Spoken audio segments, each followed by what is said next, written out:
अस्सलाम वालेकुम। आज बेटा हमारे पास टॉपिक है चैप्टर नंबर 19 के एक्सरसाइज की शॉर्ट क्वेश्चन है, जिसमें से पहले 10 हमने पढ़ लिए थे। उससे नेक्स्ट जो अकॉर्डिंग टू शॉर्ट सिलेबस हमारे में शामिल थे, उसके अकॉर्डिंग जो पहले 6 शॉर्ट क्वेश्चन थे 10 से आगे, वो मैंने डिस्कस करने हैं आज। वो पहला सवाल है कि does the brightness of a beam of light primarily depends on the frequency of photon और on the number of photons. पहली असूली बात आपने याद रखनी है, जो फोटो इलेक्ट्रिक इफेक्ट में हमने डिस्कस की थी, कि जो आपके पास नंबर ऑफ ब्राइटनेस जो होती है लाइट की, वो डिपेंड करती है इंटेंसिटी ऑफ लाइट पे। इंटेंसिटी ऑफ लाइट का अगर सिंपल मीनिंग देखा जाए या सिंपल वर्ड में उसको समझा जाए तो नंबर ऑफ फोटॉन्स की ही बात करती है, नंबर ऑफ एमिटेड फोटॉन्स की बात करती है। तो इसलिए देखा जाए कि अगर आपने ब्राइटनेस इंक्रीज करनी है तो आपको चाहिए ज़्यादा नंबर ऑफ फोटॉन्स। जो ज़्यादा नंबर ऑफ फोटॉन्स है उनका ताल्लुक है आपके पास इंटेंसिटी से। और अगर आप एनर्जी की बात करना चाहते हैं कि जो इलेक्ट्रॉन एमिटेड हो, जो फोटॉन्स एमिटेड हो, उनकी एनर्जी ज़्यादा हो, तो एनर्जी का ताल्लुक होता है फ्रिक्वेंसी से। तो इसलिए इस सवाल के जवाब में आपने ये जवाब लिखना है कि जो आपके पास ब्राइटनेस है वो डिपेंड करती है आपके पास इंटेंसिटी ऑफ लाइट के, ना के फ्रिक्वेंसी ऑफ लाइट पे। फ्रिक्वेंसी पे डिपेंड करती है एनर्जी और इंटेंसिटी पे डिपेंड करते हैं number of electrons. Next question है कि when ultraviolet light falls on a certain dice visible light is emitted, why does this not happen when infrared light falls on these dice. सवाल बुनियादी तौर पर यह किया गया है कि जब अल्ट्रावायलेट लाइट स्पेसिफिक डाइस पे इंसिडेंट की जाती है तो तब हमारे पास विजिबल लाइट के फोटॉन्स एमिट होते हैं, लेकिन उसी डाइस के ऊपर जब आप इंफ्रारेड लाइट डालते हैं तो फोटॉन्स एमिट नहीं होते। इसकी वजह क्या है? क्वेश्चन ये है, आंसर इसका ये है कि जो अल्ट्रावायलेट लाइट होती है उसकी फ्रिक्वेंसी जो आपके पास है विजिबल लाइट से ज़्यादा होती है। दैट मीन वेवलेंथ कम होती है। फ्रिक्वेंसी ज़्यादा होना या वेवलेंथ कम होना बात एक ही है। उसका मतलब ये हुआ कि अल्ट्रावायलेट लाइट की जो एनर्जी होती है वो विजिबल लाइट से ज़्यादा होती है। जब वो जाके डाइस से टकराती है तो कुछ एनर्जी वो अपने अल्ट्रावायलेट लाइट डाइस को कर देती है डिलीवर, बाकी जो एनर्जी है वो विजिबल लाइट की सूरत में एमिट हो जाती है और वो फोटॉन एमिट हो जाते हैं। अगर आप बात करें इंफ्रारेड लाइट की तो उसकी फ्रिक्वेंसी विजिबल लाइट से कम होती है, वेवलेंथ ज़्यादा होती है। दैट मीन इंफ्रारेड लाइट की जो एनर्जी है वो विजिबल लाइट से कम होती है। जब एनर्जी उसकी पहले ही विजिबल लाइट से कम होती है तो जब इंफ्रारेड लाइट जाके डाइस से टकराती है तो वो मजीद अपनी एनर्जी लूज कर बैठती है कोलाजन के दौरान। तो जब और एनर्जी कम हो जाती है तो फिर वो इस काबिल नहीं रहती कि वो विजिबल लाइट के फोटॉन क्या कर सके, एमिट कर सके। वो तो पहले ही इस काबिल नहीं है क्योंकि उसके पास एनर्जी विजिबल लाइट से कम है। इस वजह से वो आपके पास कोई फोटॉन एमिट नहीं कर सकती। अल्ट्रावायलेट लाइट की एनर्जी ज़्यादा थी विजिबल लाइट से, इसलिए वो टकराने के बाद फोटॉन एमिट कर सकती है। नेक्स्ट क्वेश्चन है will bright light eject more electrons from a metal surface than dimmer light of the same colour.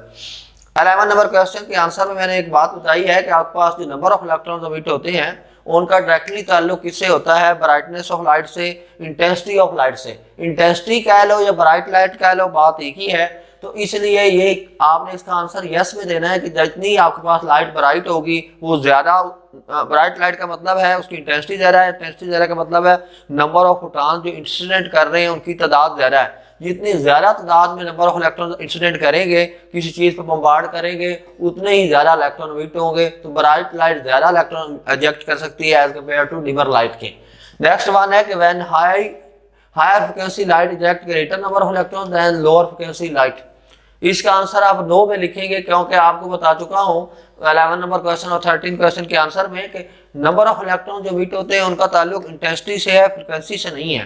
Frequency का ताल्लुक इस बात से है कि जो इलेक्ट्रॉन एमिट हो रहे हैं उनकी एनर्जी क्या होगी। फ्रिक्वेंसी डिटरमाइन एनर्जी को करती है और आपके पास नंबर ऑफ इलेक्ट्रॉन डिटरमाइन होते हैं इंटेंसिटी से। तो इसका आंसर आप 9 में लिखेंगे, लो फ्रिक्वेंसी हो या हाई फ्रिक्वेंसी हो। उससे ये फर्क तो पड़ सकता है कि उन फोटॉन्स की एनर्जी क्या होगी, लेकिन नंबर ऑफ फोटॉन्स में कोई फर्क नहीं पड़ेगा। नेक्स्ट हमारे पास है when light shines on a surface is momentum transfer to the metal surface. इसका आंसर आपने यस में देना है कि जब भी आपके पास लाइट कोलाइड करती है तो लाइट की हमने चैप्टर नंबर 19 में डुअल नेचर डिस्कस किया है कि वो पार्टिकल नेचर भी बिहेव करती है और as well as wave nature belong भी करती है। अब इसमें आपने करना ये है कि उसकी पार्टिकल नेचर प्रूव भी तब होती है, आपके पास 3 फिनोमिना थे, फोटो इलेक्ट्रिक इफेक्ट था, कॉम्पटन इफेक्ट था, पेयर प्रोडक्शन था। वो प्रूव भी तब होती है जब वो मोमेंटम और एनर्जी डिलीवर करती हुई नजर आती है। इसी वजह से ये कहा जाता है कि जब वो किसी मेटल सरफेस पे पड़ती है तो कोई भी मेटल सरफेस ना 100% गुड ऑब्जर्वर हो सकती है, परफेक्ट ऑब्जर्वर हो सकती है, ना परफेक्ट एमिटर हो सकती है, रिफ्लेक्टर हो सकती है। तो इसी वजह से वो मोमेंटम आपके पास लाइट जब पड़ती है तो वो डिलीवर करती है, एनर्जी भी डिलीवर करती है। और मोमेंटम और एनर्जी डिलीवर करने की वजह से ही तो लाइट को क्या कहा जाता है कि वो पार्टिकल नेचर भी होल्ड करती है। तो नेक्स्ट वन है आपके पास, why don't we observe a Compton effect with visible light. Visible light के साथ आप कॉम्पटेंट इफेक्ट क्यों परफॉर्म नहीं कर सकते? विजिबल लाइट के पास इतनी एनर्जी नहीं होती कि वो किसी चीज से कोलाइड करने के बाद भी अपनी जो आइडेंटिफिकेशन है, जो अपनी शनाख्त है, उसको बरकरार रख सके। जब विजिबल लाइट किसी से टकराती तो अपनी इतनी एनर्जी लूज कर देती कि उसके बाद वो विजिबल रीजन में नहीं रहती। इसलिए हम कॉम्पटेंट इफेक्ट के लिए एक्सरेज इस्तेमाल करते हैं, ताकि एक्सरेज की एनर्जी इतनी ज्यादा होती है कि वो कोलाइड करने के बाद अपनी एनर्जी डिलीवर होने के बाद भी इस काबिल होती हैं कि वो आगे अपनी आइडेंटिफिकेशन बरकरार रख सकते हैं। तो कॉम्पटेंट इफेक्ट में हमने देखना ही यही होता है कि जब कोई लाइट पड़ती है तो वो जब स्कैटर करती है तो ग्रेटर वेवलेंथ के साथ करती है कंपेयर टू इंसिडेंट वेव जो होती है। इंसिडेंट वेवलेंथ की बजाय जो स्कैटर्ड वेव होती है उसकी वेवलेंथ ज्यादा होती है। तो जब अगर आप विजिबल लाइट इस्तेमाल करेंगे तो वो इस काबिल ही नहीं रहेगी कि वो स्कैटर हो। तो फिर हम इस विजिबल लाइट के जरिए नहीं करते एक्सरेज के जरिए, क्योंकि वो अपनी लाइट एनर्जी डिलीवर करने के बावजूद भी आगे क्या कर सकते हैं, मूव ट्रेवल कर सकती हैं। तो हम एक्स रे से ये फिनोमिना या गैमा रे से फिनोमिना परफॉर्म कर सकते हैं। विजिबल लाइट की एनर्जी कम होने की वजह से उससे हम ये फिनोमिना परफॉर्म नहीं कर सकते।